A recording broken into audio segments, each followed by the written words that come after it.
It's been called the Equality Act, but if you were to be accurate in the wording, it would be the Inequality Act. It's just bad legislation. It would overhaul our federal civil rights framework to mandate special privileges at the expense of others, despite what they say, based upon sexual orientation and gender identity. It will expand abortion access, and it will gut religious freedom. Those protections that we have from the Religious Freedom Restoration Act go away. Now, if passed, many will be left to suffer the consequences, including women, children, medical professionals, and people of faith. Pastors, listen up. Don't think you can hide in your church and not feel and experience the ramifications of this public policy. And it's up for a vote this Thursday in the House of Representatives. Joining me now to talk about this dangerous bill is Congressman Warren Davidson. He represents Ohio's 8th Congressional District. Congressman, welcome back to the program. Great talking with you, Tony. Thanks for covering this important issue. You're concerned about it. Why? I'm very concerned about it. I mean, frankly, it's one of the most hostile bills that I can think of in my lifetime towards religious freedom in the United States of America.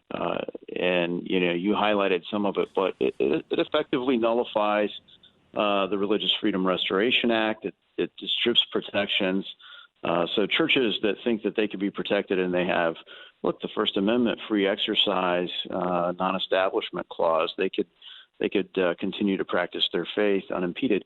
Look, Hillary Clinton alluded to this in the 2016 campaign when she said, you'll just have to change your doctrine. And this bill is essentially what codifies that. It's a new kind of woke heresy code, and it'll be enforced across all denominations. If you don't support their redefinition of male and female and participate in abortions and whatnot, then you're subject to discrimination. Now, they cloak this in very nice-sounding terminology. In fact, the White House has put out a statement. President Joe Biden released a statement a couple of days ago, and he said, quote, "Now it's time for Congress to secure these protections once and for all," he's speaking of the executive orders that he did earlier, "by passing the Equality Act, because no one should ever face discrimination or live in fear because of who they are or whom they love," end quote. Now, that sounds nice. But the real effect of this bill would not be to eradicate discrimination, but to erase freedom of thought and of belief, along with the ability to hold a different opinion while remaining free from government retribution. This actually arms the government to come after those who disagree with what the left is pushing. Yeah, I mean, look, broadly, people are going to be sympathetic to it because it's called the Equality Act. It's well named, right? People support equality. Broadly, people are going to say, well, we love our neighbor as ourselves. We don't want to treat people differently. But inherently, in a ministry, for example, you do treat people differently by doctrine.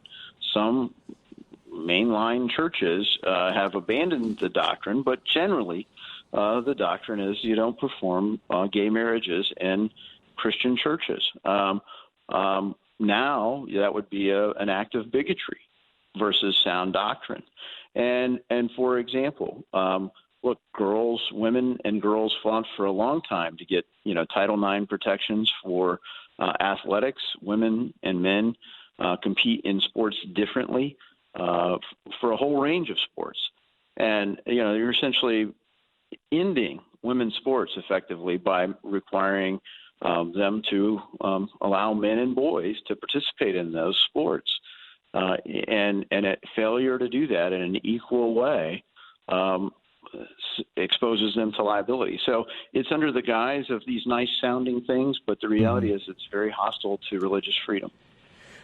You talk about accommodations. It expands the definition of public accommodations so that any place in its any place. It used to be in the business place. If you got 15 or more employees, these provisions would apply. But now it's everywhere. You have a public restroom, has to be open to someone based upon their felt gender or their defined gender, their whatever they feel like that day. So that includes churches. So churches would fall under this. Schools. Let's talk a moment about private schools. You think, well, my kids are in Christian schools. They're not going to be affected by this. That's not the case. Absolutely not the case. And frankly, in healthcare, not the case. So clearly, many faithful people have objections to abortion. And this would essentially not only jeopardize the protection, existing Hyde Amendment prohibitions on use of federal taxpayer dollars to fund abortions, it can result in pressure for facilities to provide the abortions. You look at healthcare facilities, hospitals, and the healthcare workers who clearly would never participate of their own free will in ending the life of a baby human in utero or otherwise, would be compelled to do that or basically be denied the ability to practice medicine.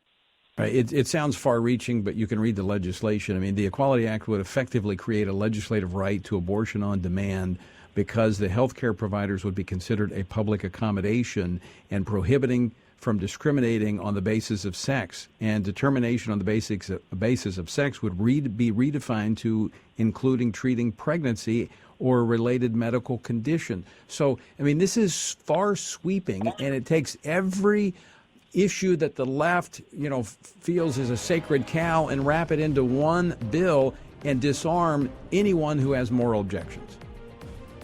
Yeah, absolutely. And it basically redefines male and female, and female, he created them. Sound science.